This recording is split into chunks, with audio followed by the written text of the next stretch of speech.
ya son las 16:05, así que... bien, vamos a ver entonces en esta parte del cuatrimestre, contabilidad 2, ¿no? Que obviamente es como es un avance en lo que ya vimos de contabilidad 1.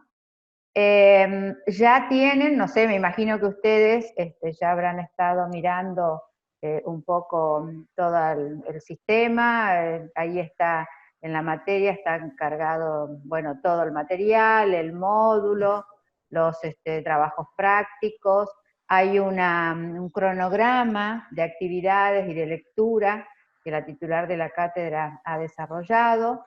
Incluso tengan en cuenta que creo que este martes 18, no recuerdo bien el horario, no lo tengo presente en este momento, pero el martes 18 hay una clase por webcam sobre devengamiento, que es el primer ejercicio práctico, el método de lo devengado.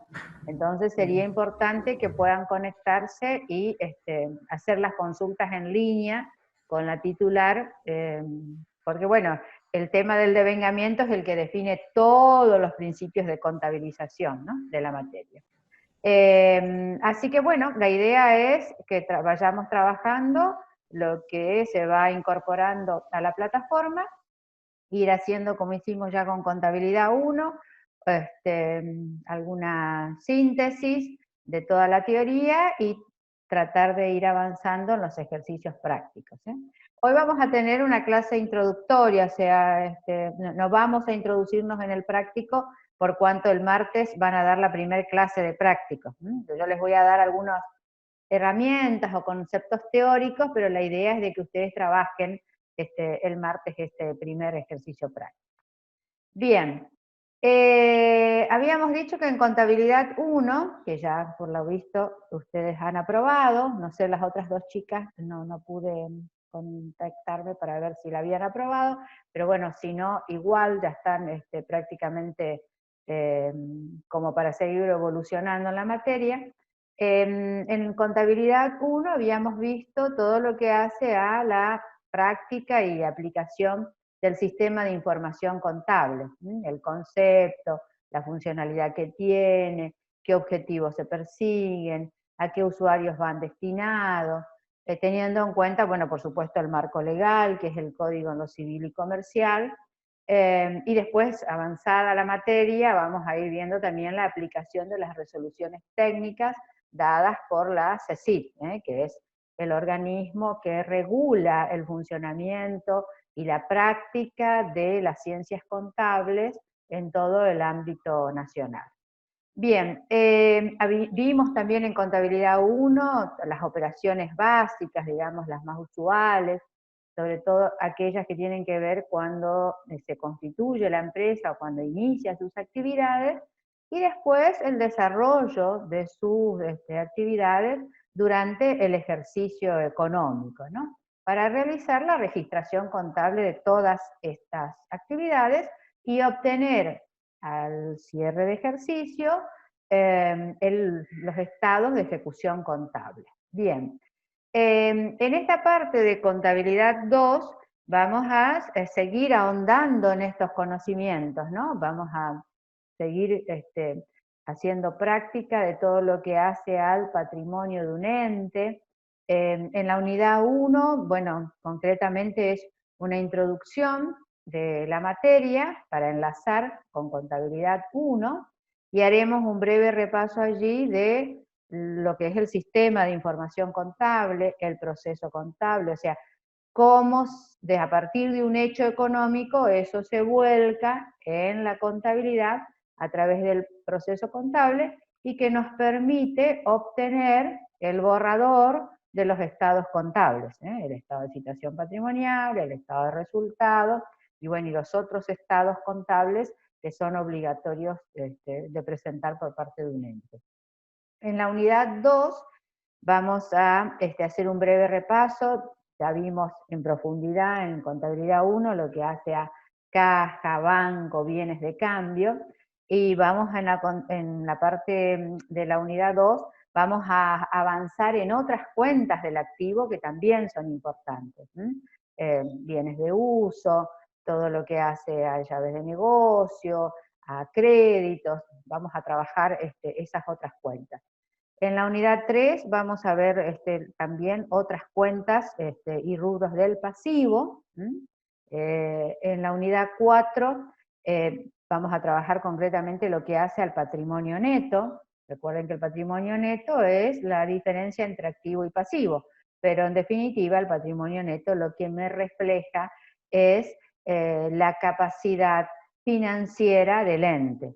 O sea, la diferencia entre lo que tiene y lo que debe es su capacidad financiera. Ahora, esta capacidad financiera va a estar dada no solamente por los aportes dinerarios o en especie que pudieron haber hecho sus socios al constituirse, sino también por los resultados obtenidos en el año, en el ejercicio económico, que pueden ser pérdidas o ganancias, y estas van a afectar el patrimonio neto. Bueno, todo eso vamos a analizar en concreto. Habíamos visto la unidad 3, en la unidad 4, perdón, en la unidad 5 vamos a analizar todo lo que hace al estado de resultados, o sea, las cuentas de ingresos, las cuentas de egreso, cuándo tenemos pérdida, cuándo tenemos ganancia, y bueno, y esto que les decía, ese resultado es el que en definitiva va a impactar en el estado de situación patrimonial, concretamente en el patrimonio neto de la empresa. Y después en la unidad 6, esta materia tiene 6 unidades, en la unidad 6 sería la culminación de todo el proceso contable, donde vamos a ver los estados contables ya. Así que bueno, esta medianamente es una síntesis del contenido de la materia. Y les había comentado que en la unidad 1 lo que hacemos es una introducción entre la contabilidad 1 y la contabilidad 2, como un poco de repaso y otro poco también como para ingresar, ¿no?, en el tema de todos los análisis de cuentas, ¿no?, de la empresa. Bien, vamos a tratar de recordar un poquito el sistema de información contable, cómo se genera. Es a partir de los documentos fuentes. Los documentos fuentes son los que generan operaciones contables, pueden ser facturas, pueden ser contratos, pueden ser recibos, bueno, diferentes documentos contables que son los que llevan a que el ente tenga que contabilizar ese hecho económico. ¿Y cómo se hace ese proceso? Bueno, a partir del plan de cuenta, ese documento contable es volcado por el sistema de la partida doble a un asiento contable y se produce, por lo tanto, un registro contable. Como les decía, respetando el principio de la partida doble y respetando las resoluciones técnicas que regulan el ejercicio de la profesión.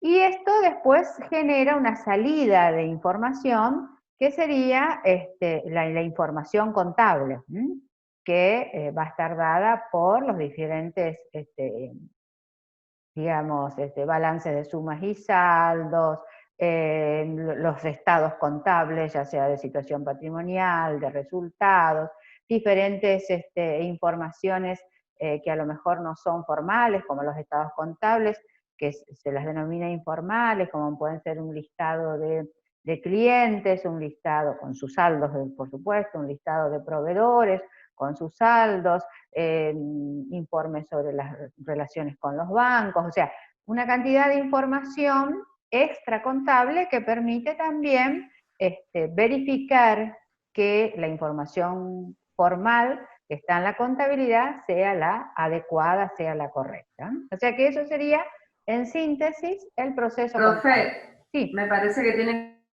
que aceptar a alguien, ahí están reclamando en el grupo, ¿puede ser o no? Ay, Que la Diana espera.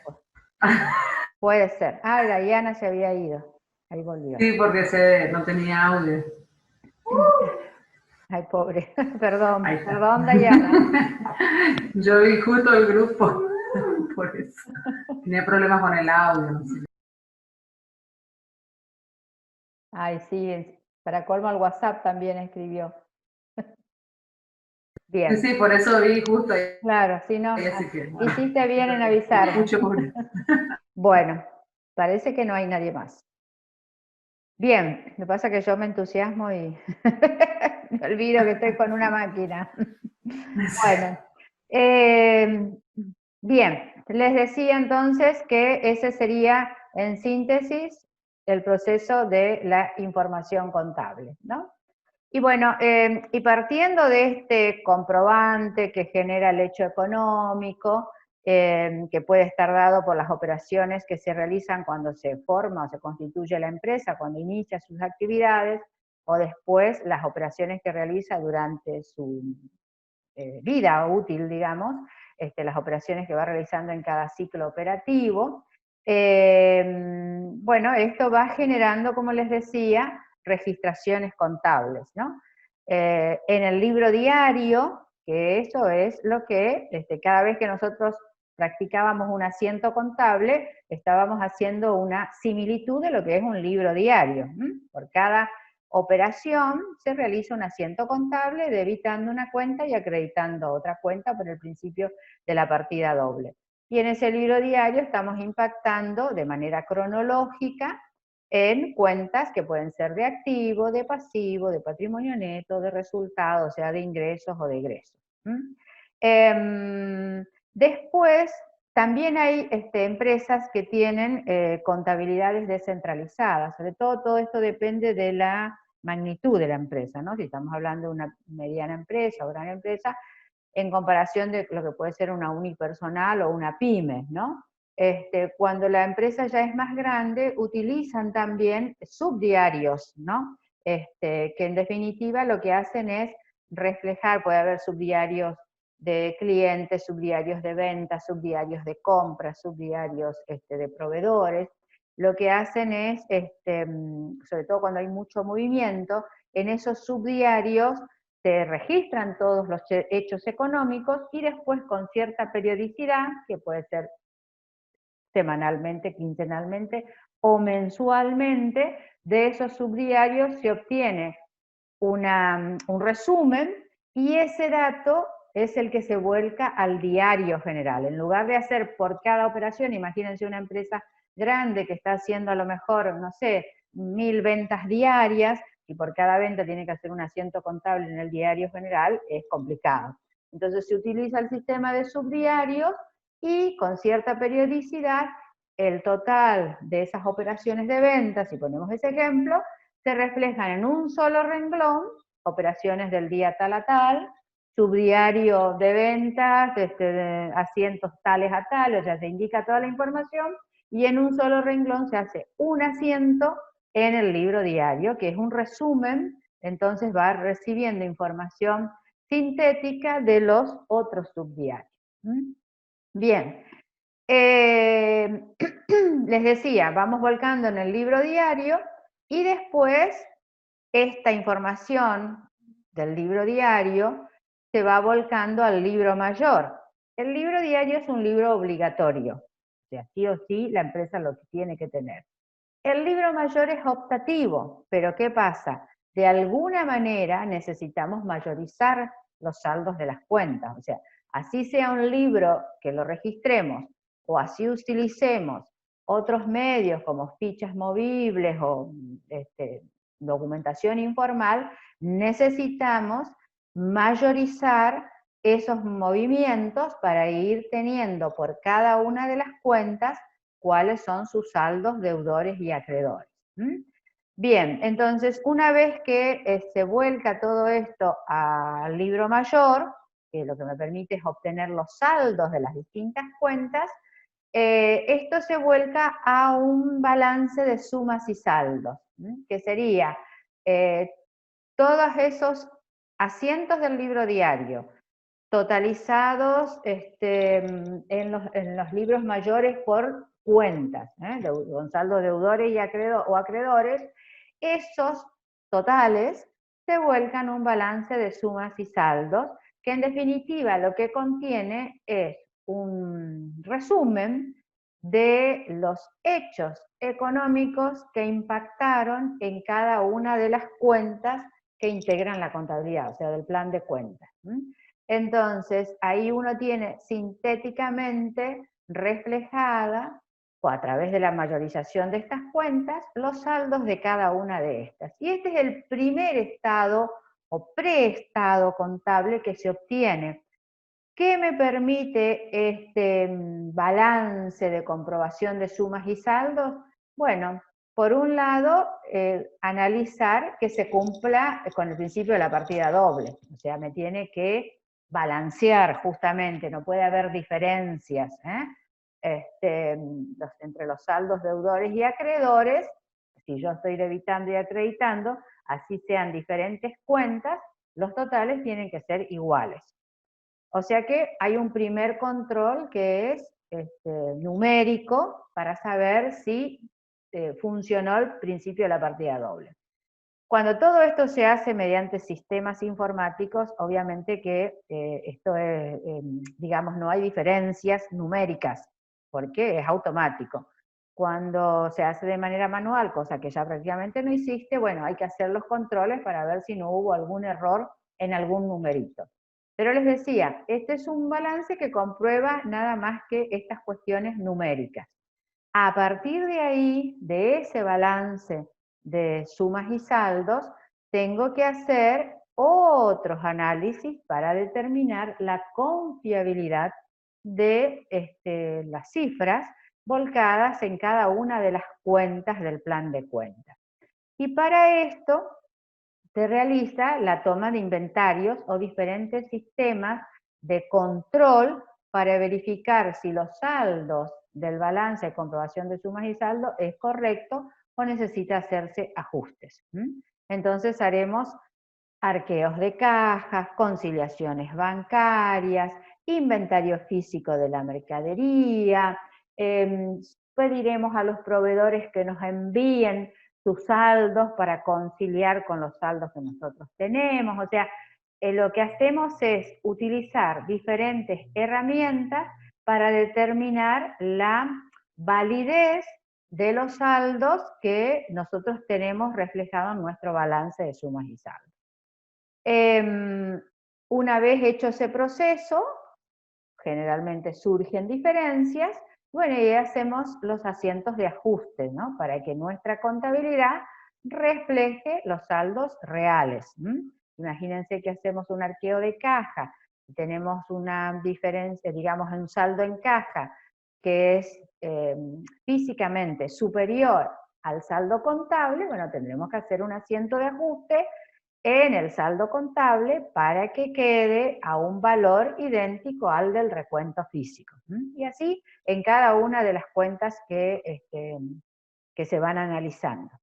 Una vez realizados estos asientos de ajuste, bueno, ahí sí estamos en condiciones de arrojar el estado de situación patrimonial, activo, pasivo, patrimonio neto, el estado de resultado, ingresos menos egresos, ganancia o pérdida, y hacer los asientos finales en nuestra contabilidad de cierre de las cuentas que están abiertas y tenemos que dejarlas a valor cero, y después cuando iniciemos el ejercicio siguiente, apertura de esas cuentas, o sea, con los saldos que quedó cada una de las cuentas de activo, de pasivo y de patrimonio neto, hacemos un asiento de apertura para iniciar el nuevo ejercicio. Bueno, esto en síntesis es todo el proceso contable hasta obtener los estados de ejecución contable, los estados contables que permiten reflejar si una empresa ha evolucionado de manera positiva o negativa durante un ejercicio económico. Tengamos en cuenta que el ejercicio económico no siempre coincide con el año calendario, sino que esto estará en función de lo que se ha fijado en su estatuto de constitución de la empresa, cuál es la fecha de cierre de su ejercicio económico. Bien, ¿alguna pregunta, algún aporte hasta acá que me quieran hacer? En definitiva, es un repaso de lo que ya tuvieron que haber estudiado en Contabilidad 1. Pero está bueno. Por mí siga, profe. Bueno, seguimos. Bien. Bueno, les decía que el balance de comprobación de sumas y saldos lo que me permite es justamente esto, ¿no? De determinar cuáles son los saldos de las diferentes cuentas y poder detectar estos errores que se pueden dar. Algunos errores pueden ser, digamos, error al tomar un comprobante o al realizar un asiento contable. Primero que nada, se verifica esto de que funcione la partida doble, o sea, que en los cálculos no existan diferencias. Pero después lo que hay que analizar es la razonabilidad de esos saldos. A ver, ¿a qué me refiero con esto? Nosotros sabemos, y lo hemos visto en Contabilidad 1, que las cuentas del activo tienen que tener saldo deudor, las cuentas del pasivo tienen que tener saldo acreedor. Si yo me encuentro con una cuenta de activo que en lugar de tener saldo deudor tiene saldo acreedor, ahí hubo un error, y por eso me refiero a la razonabilidad. Tenemos que entrar a analizar los diferentes asientos, a ver qué pasó, por qué una cuenta que tiene que tener, independientemente de los movimientos durante el ejercicio, pero al cierre del ejercicio tiene que tener un saldo deudor, ¿por qué está con saldo acreedor? Un error tuvo que haber en esa contabilidad, o a lo mejor se contabilizó como activo algo que era un pasivo, o algo que era un pago anticipado, o sea, hay que analizar dónde se pudo haber producido ese error. Ese ya sería un análisis un poco más cualitativo. Y después, esto que les comentaba de las conciliaciones, de los arqueos, de las verificaciones que se hacen en aquellas cuentas que sea factible, no todas se van a poder hacer arqueos y conciliaciones, pero sobre todo las más importantes y que son factibles de hacer verificaciones, se hace este control para determinar qué cuestiones sobran o faltan en mi proceso contable y que por lo tanto es necesario ajustarlos, ¿no? Bien. Ahora, también pasa que cuando hacemos este balance de comprobación, bueno, hay veces que existen limitaciones, ¿no? Para determinar que los saldos de las cuentas sean los que realmente corresponden. Esto de que vemos la razonabilidad, vemos o controlamos con las auditorías que podemos hacer, pero en general hay cuestiones que en la contabilidad, salvo que se haga una auditoría integral, que quiere decir verifico cada uno de los asientos con cada uno de los comprobantes para ver si esto fue realizado correctamente, esto es muy complicado hacerlo al cierre de ejercicio, después que ya transcurrió todo un año de contabilización. Por eso es aconsejable que con bastante periodicidad se hagan los balances de comprobación, o sea, mensualmente hacer balances de comprobación, ver la razonabilidad de las cifras, ver que funcione la cuestión, digamos, de contabilización de la partida doble, que no haya errores numéricos, y si es posible hacer algunos tipos de arqueos, se pueden hacer arqueos de caja, se pueden hacer conciliaciones bancarias, se deben hacer, se pueden hacer inventarios, salvo que realmente a la empresa le resulte muy engorroso el proceso de inventario y bueno, y ahí se decida que únicamente se lo hace una vez al año, porque significa cerrar actividades y bueno, suspender todo para poder hacer la toma de inventario. Pero en general aquellas cuentas que se pueden ir haciendo mensualmente una conciliación o un arqueo o una comprobación, esto es aconsejable porque me permite llegar al cierre de ejercicio con cuentas mucho más confiables que si llego al cierre de ejercicio sin haber verificado absolutamente nada, ¿no? Bueno, eso como experiencia o como modalidad de trabajo. Les decía que en esta toma de inventario o arqueos, bueno, las cuentas que vamos a poder verificar son todo lo que tiene que ver con bienes de uso, bienes de cambio, los valores, o sea, en efectivo, en documentos, en moneda extranjera, en títulos que pueda tener la empresa, los derechos que pueda tener por créditos a cobrar, también allí se puede hacer perfectamente una toma de inventario y verificación de créditos. Esto en cuanto a activo, en cuanto a pasivo, todo lo que tiene que ver con la deuda. Y lo que se hace es la verificación a través de arqueos, recuentos, los diferentes controles de las distintas cuentas, ¿no? Por ejemplo, si nos ubicamos en caja y bancos, haremos arqueo de efectivos y de valores. En valores tendremos cheques de terceros, cheques postdatados, podemos tener giros a la vista. En cuanto a banco, hacemos conciliaciones bancarias.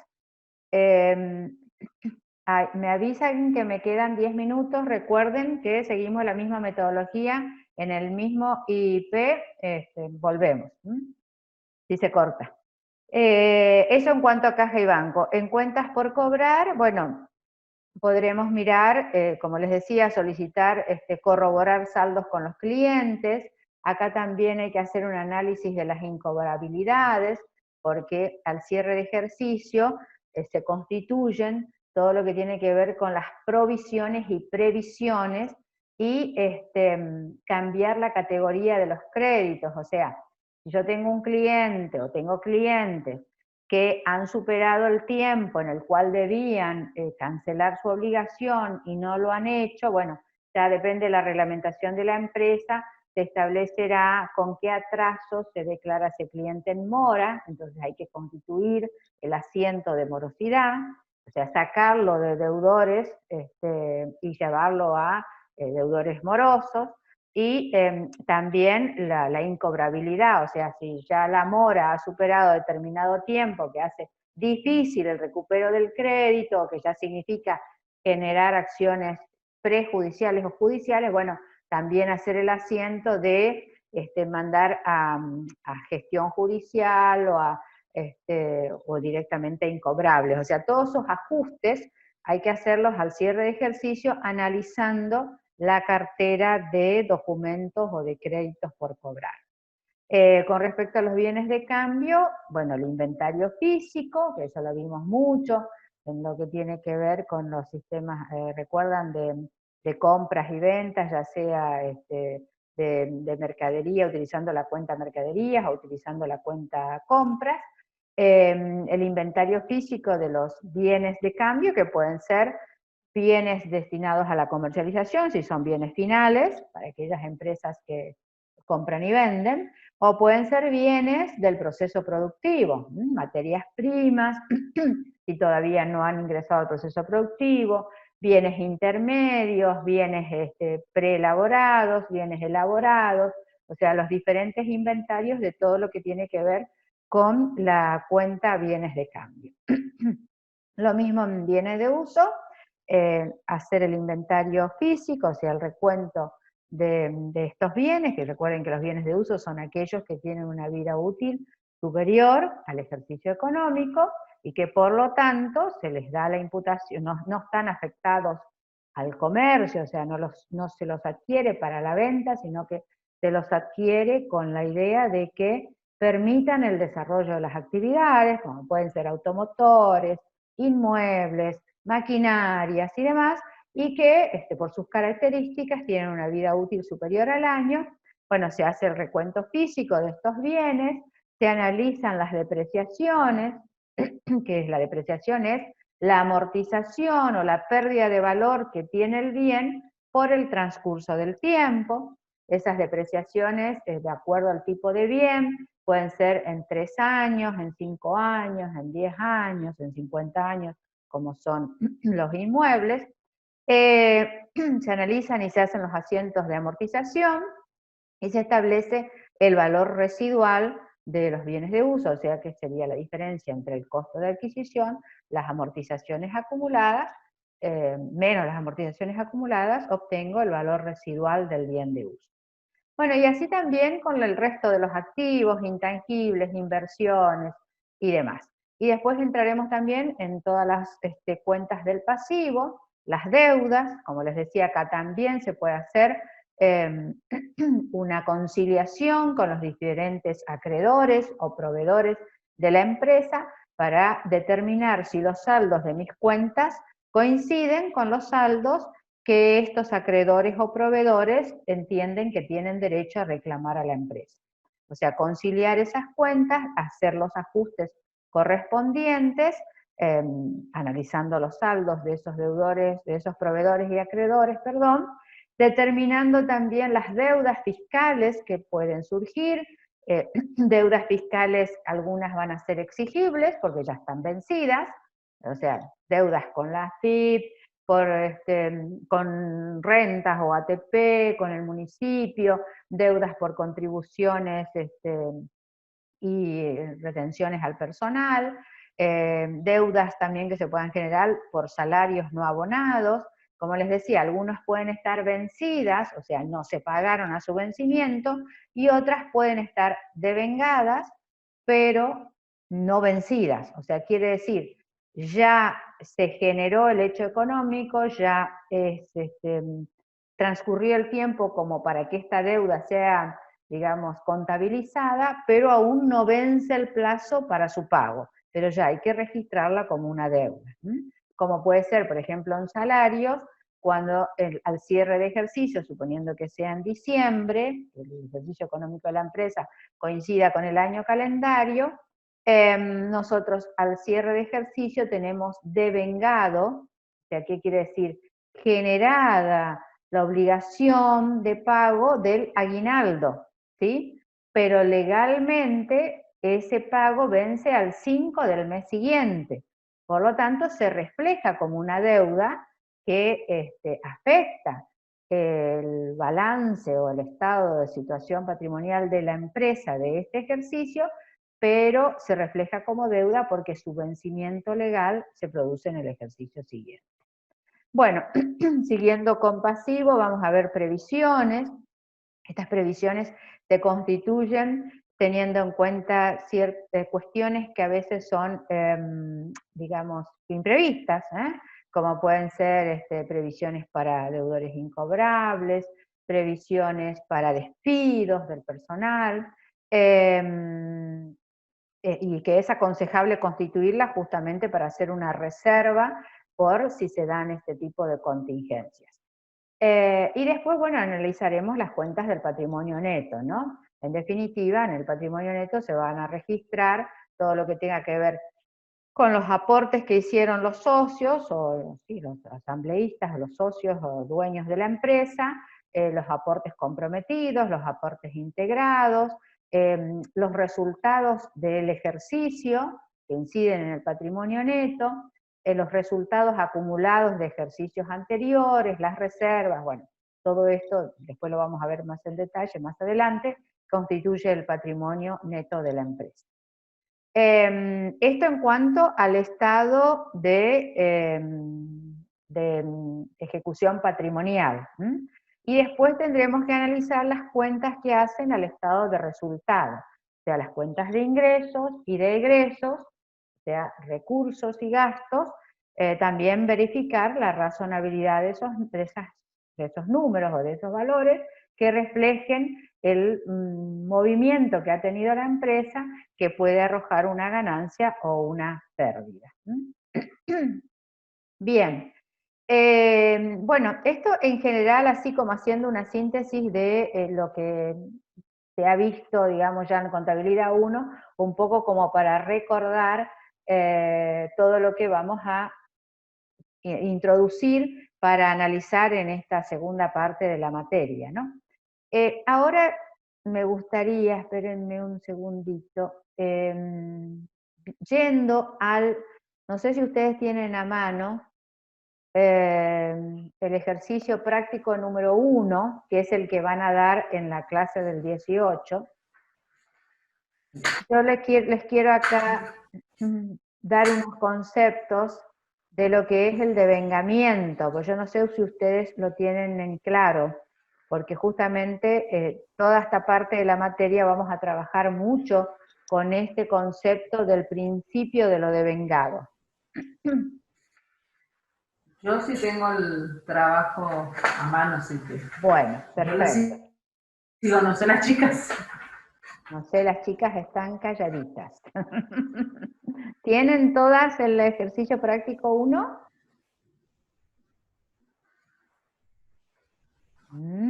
Dayana, Hola, profe. hola.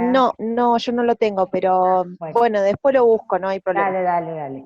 Y otra Dayana, no sé cuál es la que habló. Muñoz habló, sí. ¿Y Bus? Ahí está. No, ahora no la tengo a mano, Ok. pero voy a Bueno, tratar de buscar. bueno, o si no, lo importante es que entiendan la idea. Después léanlo y a ver si les resulta más entendible cuando lo vean, sobre todo para prepararlo para la clase que van a tener.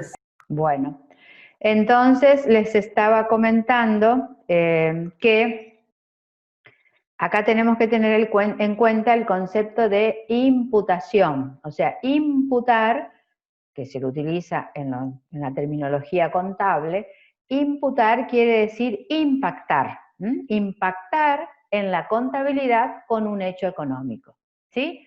Entonces,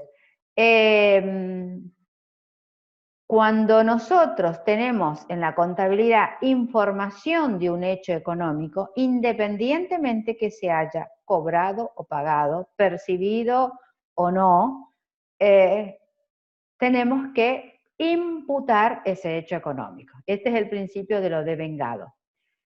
Vamos a ver si podemos clarificar un poquito más. Vamos a imputar un hecho económico, les decía, cuando tenemos información de la existencia de un hecho. Les di hoy el ejemplo de la factura de SECHEP, ¿no? Que no conocemos el gasto hasta que no nos viene la factura. Ahora, puede venir la factura y la contabilidad o la empresa la deja a un costado, no hace nada, hasta que decide pagarla. Y recién cuando la paga, contabiliza. Eso sería si se utilizara el método de lo percibido. Pero como en contabilidad utilizamos el método de lo devengado, ni bien ingresa la factura a la empresa, toma conocimiento de ese hecho económico y ya genera un asiento contable, o sea, ya imputa ese gasto. Que no lo paga, porque lo va a pagar en otro momento, a lo mejor, o cuando tenga disponibilidades, etc. Entonces, pero con esa factura ya realiza un asiento contable debitando un gasto, pérdida, energía o como se llame la cuenta, contra acreedores o, sí, o documentos a pagar, acreedores generalmente será. Y en el momento que cancela, ahí sí, debitará acreedores, y bueno. La caja o banco, depende de la cancelará de acuerdo manera al que se sistema. pague. Exacto. Entonces, hablamos de devengado en este concepto de se contabiliza independientemente de que haya entrado o salido dinero de la empresa. Esa sería la idea básica, digamos, de todo este método. Le pregunto, profe, Sí. los contratos también se devengan, ¿no? Claro, Por por ejemplo, eso un digo. contrato de publicidad Exacto. Cada vez se que devenga. tenemos, recuerden que yo había dicho al principio de la clase, ¿cómo se genera el hecho económico? Con comprobantes, ¿eh? Hablamos de facturas, hablamos de contratos, hablamos de todos esos documentos que son los que digamos, la empresa o el ente toma conocimiento y empieza el circuito de procesamiento de la información contable. Si la empresa firmó un contrato, independientemente de que sea un contrato a plazo, o sea, que tenga un cumplimiento en el tiempo, que puede ser ya establecido el monto, mensualmente a pagar, un contrato de alquiler, a pagar mensualmente tanto, con cláusula de ajuste o no, o puede ser un monto variable, un contrato donde en función de determinadas pautas se establezca el monto del contrato, pero ya ahí va a ser un poco más complejo. Si no hay un piso fijado para el monto del contrato, no se va a poder contabilizar, porque no tenemos valor. pero en el momento de la firma del contrato, en el momento que la contabilidad toma conocimiento de ese compromiso, ya registra el total del contrato que va a tener impacto en el ejercicio económico. Un contrato de 18 meses, si lo hago al inicio del ejercicio económico, contabilizaré por 12 meses, que son los meses que va a impactar en mi contabilidad. ¿Se entiende? Sí, y después con la nueva apertura del siguiente ejercicio, los meses restantes. Los meses restantes, exactamente. Entonces, la idea del devengamiento es esa. Se contabiliza en el momento que tenemos información del hecho económico, independientemente que se haya pagado o no. Porque incluso se puede dar de que se haya pagado por anticipado, antes de que venza, que eso también hay que reflejarlo en la contabilidad, o se puede, en el caso contrario, se puede haber cobrado por anticipado, o sea, percibido, cobro un crédito antes de su vencimiento. Entonces, ahí también esto hay que reflejar en la contabilidad de que es un recurso que todavía no está devengado, porque aún no es exigible. O sea, se da tanto para los ingresos como para los egresos. Bueno, no sé si se entiende el concepto de lo devengado, porque a algunos alumnos a veces les cuesta un poquito interpretar esta cuestión del devengamiento. Veamos, si se tratara de ingresos, ingresos se van a dar por las ventas o por los suministros de bienes o servicios que presta la empresa, estos se contabilizan independientemente que se hayan cobrado o no. Si yo realizo una venta, contabilizo la venta, pero a lo mejor la cuenta contra la que impacta es una cuenta de deudores por crédito. No necesariamente va a ser caja o banco, pero ya en el momento que se realizó el hecho económico, ya imputamos por el método de lo devengado. Y lo mismo pasa con los egresos. Los egresos que pueden estar relacionados a costos o gastos incurridos en un periodo determinado, también se los contabiliza independientemente de que estén pagados o no pagados. A ver, ¿cuáles son las situaciones que se pueden dar? No son las únicas, pero las más comunes en la práctica, ¿no?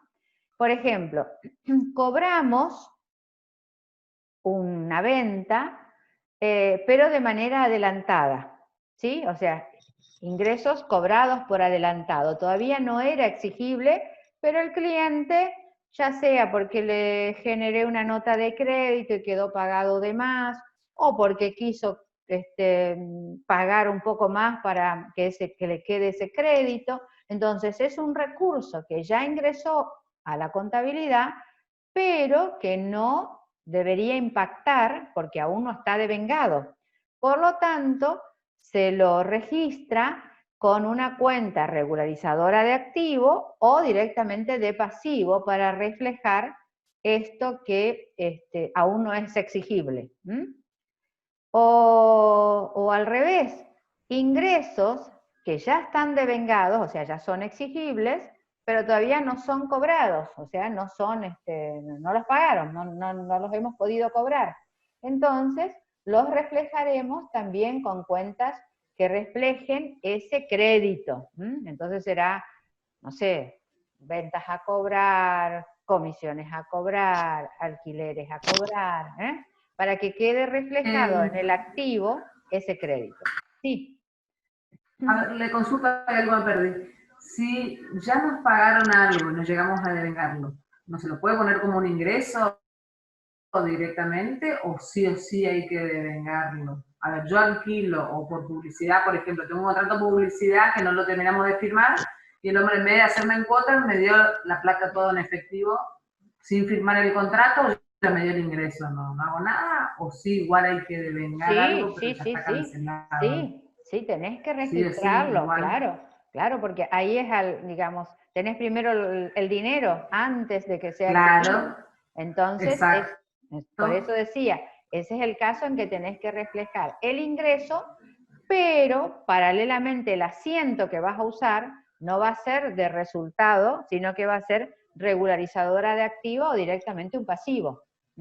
Ya sea disminuyendo el activo o creando como una deuda, porque todavía no es exigible, hasta el momento en que se devengue ese servicio.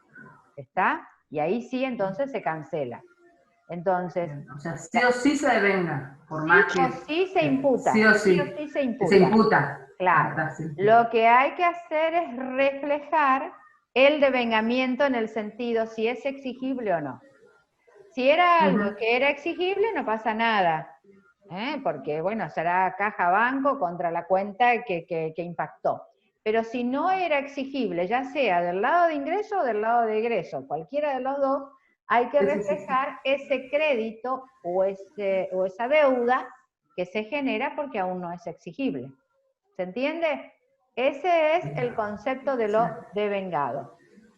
También podemos tener pagos o gastos pagados por adelantado. Pagué 3 meses de alquiler, o sea, cuando todavía no vencían. Entonces, ahí también reflejo como una cuenta de activo, seguros pagados por adelantado, o alquileres pagados por adelantado. Bien, entonces, lo importante es que ustedes, acá en esta parte del ejercicio práctico 1, tengan en cuenta este concepto del devengamiento. Fíjense que yo no quiero desarrollarlo al práctico porque quiero que lo hagan con la docente, la titular, pero si ingresamos un poquito al tema específico, la información que me da es justamente de estas situaciones que se producen de adelantado, ¿no? Ya sea ingresos o egresos, al cierre de ejercicio. Por ejemplo, a ver si a lo mejor con ejemplo se entiende mejor. Dice que la cuenta alquileres pagados, es una cuenta de pérdida, digamos, ¿no? Alquileres pagados arroja un saldo de 80.000, creo que era. A ver, espérenme que me perdí. ¿Dónde salen los 80?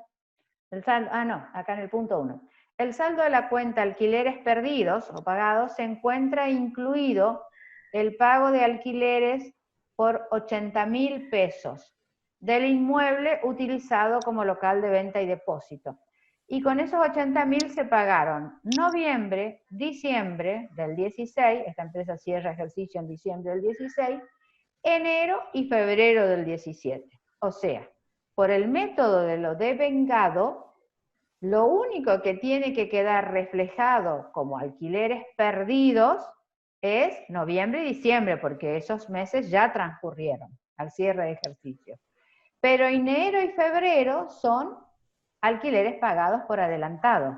Entonces va a ser un crédito que va a tener la empresa y tiene que figurar así, como una cuenta regularizadora del activo. O lo mismo al revés, si fueran alquileres cobrados. Acá también da el ejemplo de que se pagó de octubre a diciembre y enero y febrero. O sea, los meses de enero y febrero tienen que ir reflejados como un pasivo, porque es una deuda que adquiere la empresa con su cliente que le pagó anticipadamente los meses que aún no han devengado. Bueno, esto es un poco la lógica del principio de la partida doble y del sistema de lo devengado. No sé si se interpreta, si quieren hacerme alguna pregunta, pero la idea de esto es reflejar al cierre de ejercicio los saldos de las cuentas por sus valores que realmente impactan en ese ejercicio y depurar aquello que va a tener un principio de ejecución o exigibilidad en el siguiente ejercicio, ya sea que pagué de más o que cobré de más. O sí, en definitiva serían esas dos situaciones, ¿no? Bueno, y acá justamente todos estos casos se tratan de situaciones donde está incidiendo, o tiene incidencia, valores que se cobraron o se pagaron y que deberían impactar en el ejercicio siguiente algunas de sus de sus montos. En realidad se debería devengar antes, porque, por ejemplo, estos casos que tienen octubre o noviembre, diciembre, enero y febrero. Noviembre y diciembre lo va a tener devengado ya dentro del ejercicio. Y cuando uno hace la apertura del ejercicio no debería ya volver a devengar. Está bien, también lo va a tener pagado. Claro, lo que va a febrero, pero es como que simultáneo se podría hacer las dos cosas. Sí, pero lo que... Devengo y ya siento, ¿o no? Sí, devengaste el total, pero lo que tenés que dejar reflejado es aquello que no es exigible aún, porque va a tener impacto en los meses posteriores al cierre de ejercicio. Por eso se utilizan las cuentas de regularizadoras de activo o de pasivo para reflejar eso. Bien. No sé, Dayana, las Dayanas si entienden esta partecita que es importante que se interprete el principio de lo devengado.